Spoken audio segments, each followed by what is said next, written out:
If there was ever a freshwater game fish that is just the definition of average, it would have to go to the largemouth bass. These guys are the poster child to fishing, yet they aren't all that amazing at the end of the day. Now, I don't hate them by any means, but I still view them as just average. Not particularly bad or good. Despite this, people act like these fish are the best things to grace the world. And if you say otherwise, you will be hunted down. And to be fair, I have definitely overrated them in the past.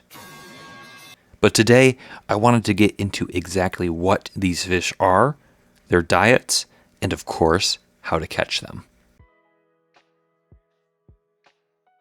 Largemouth are probably the world's most recognizable and sought-after freshwater game fish. They have all sorts of names, including largies, bigmouth bass, widemouth bass, and my personal favorite, ditch pickles. They are on every continent besides Antarctica and Australia. In many of these places, they are invasive as they have been introduced all over the world due to their popularity, displacing countless native species with their competition or by predation. Whatever the case, these guys are an olive green to grayish green fish with black markings along their side that form that signature stripe patterning. These markings can either be more clear or less clear, all depending on water clarity. They like to hang out in ponds, slower streams, and shallow lakes. Most of the time, these fish will be between 2 to 5 pounds, depending on food availability. However, they can get much larger, with certain areas being able to have 10 to 20 pound largies. Largemouth bass overall serve as a mid-level predator to waterways, being large and aggressive enough to eat smaller creatures while falling prey to others. However, those that do reach into the double-digit range or that live in small ponds without other predators act like more apex predators. They still are a primary target for certain birds of prey species. Largemouth bass primarily rely on their excellent eyesight to find and hunt down prey. On average, these guys will live between 10 to 16 years, but it can go up in more favorable conditions up to 23 years. Interestingly, in captivity, they only live from a range of 8 to 12 years. Largemouths will eat just about anything that gets in front of their face, as they are very opportunistic predators. They commonly eat smaller fish, such as bluegill and shad, frogs, crayfish, worms, snakes, and whatever else will fit into their mouths.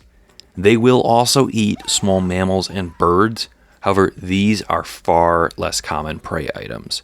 Furthermore, insects have been shown to be an important staple in their diet, whether it be tiny insect larvae or larger adults. They will happily prey on each other as well as they are cannibals. Largemouth bass, like their smallmouth cousins, have been found to eat the invasive round goby in my region, which is definitely a standout thing they have going for them. Furthermore, with their large mouths, they can eat prey items that are 50% of the bass's body length, which is crazy. Largies are one of the easiest fish to catch. They can be found in most small ponds, rivers, and streams across the US and other countries. Whether that's good or bad due to the whole invasive thing is a whole other topic.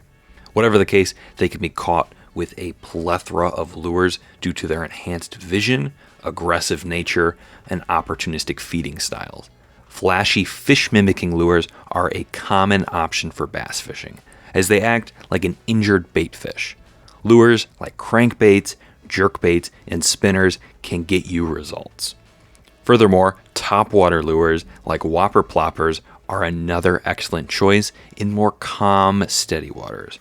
However, I do think they can be a bit hit or miss. If you want to go a more soft plastic approach, you can try large worm mimics to drag along the bottom. Occasionally pop them and let them sink back down slowly. Another option is using a drop shot setup to keep your actual lure slightly above the bottom. Really, with largemouths, you can use anything reasonable and get results. It's a perfect beginner and kid-friendly fish. But for more experienced fishermen, they can get a little boring. Alright, and that was a quick deep dive into the largemouth bass. What do you think about the largemouth? Are there other ways you'd like to go for them? Please let me know in the comments below. I also want to announce that I am lowering the tier prices on my Patreon. Tier 1 used to be $3 a month, now it has been dropped all the way down to $1. Tier 2 used to be $7 a month, now it's $3. And finally, Tier 3, which used to be $10 a month, is now just $5. I've kept all the benefits while cutting that price in half. Anyways, I'll see all of you in the next video. Take care.